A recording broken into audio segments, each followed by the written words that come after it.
Well, dozens of people say they bought cars from a local dealership only to later find out they are not the registered owners.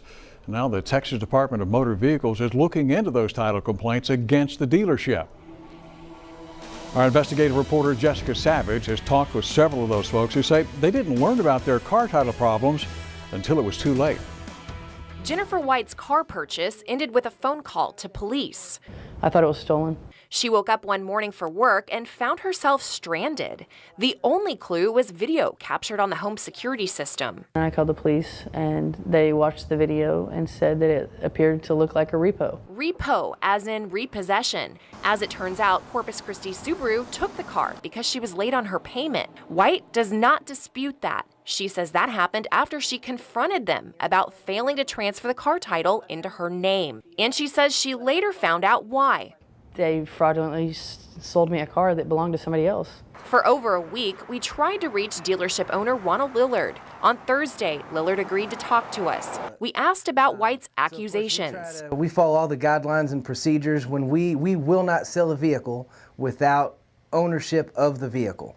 As for White's trouble getting the title in her name, we found her problem is not isolated. There is a lengthy complaint history. One that we've confirmed now involves an investigation by the Texas Department of Motor Vehicles. In May, 41 people complained to the Texas DMV that Corpus Christi Subaru failed to transfer their car titles. In White's case, there is no record that she ever owned her car, even though she bought it in December. During that time, vehicle identification records show someone else owned it, a couple in Channelview, Texas. That's about 230 miles from Corpus Christi. Lillard says that's because he had trouble getting the title to the vehicle. The car was a trade-in that he then turned around and sold to White, but the problem, he said, was resolved. And when did that happen?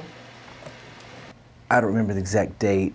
We sell 200 and something cars a month, so I just researched this because you brought it up to me. So we found similar problems with David Triplett's car purchase. He bought a car from Corpus Christi Subaru in March. Like White, he too was in a tough financial position, but the dealership agreed to finance the car sale. And these are people that I was totally 100% with and honest with, and I trusted them, and they screwed me.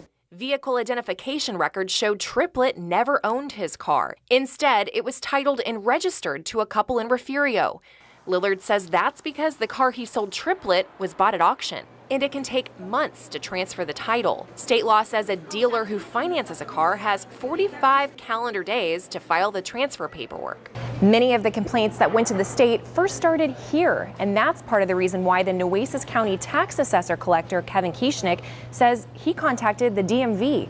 And in May, he sent this letter asking that the DMV revoke the dealership's license because of the, quote, extensive nature of violations found. But the DMV renewed the license for another 2 years, which Lillard says shows he did nothing wrong.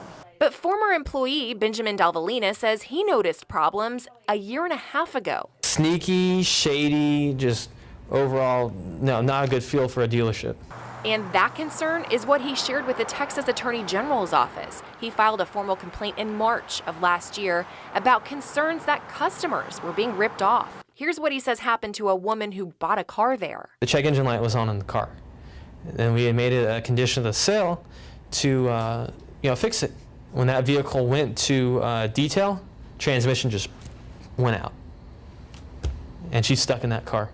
During our interview with Lillard, he continued to deny any wrongdoing and instead redirected the conversation to talk about his dealership specials. we have a really good service department as well, and we're actually, doing a special right now for the next 6 months. If you buy the part, we'll pay for the labor. So. Meanwhile, Triplett, whose car was repossessed in June, says losing that car has turned his life upside down. I lost my job, I lost my place, I had to move me and my family into a shelter. The DMV also has an investigation into title complaints at the Alfa Romeo Fiat of Corpus Christi. Lillard owns that dealership too, and we've also confirmed the state comptroller's office is investigating both dealerships. Local tax assessor collector Kevin Kieschnick says that investigation is because he found evidence that the dealership is overcharging for sales tax and pocketing the extra money. Well, you'll find all the documents referenced in this story posted on our website. Just go to KrisTV.com and look for this story.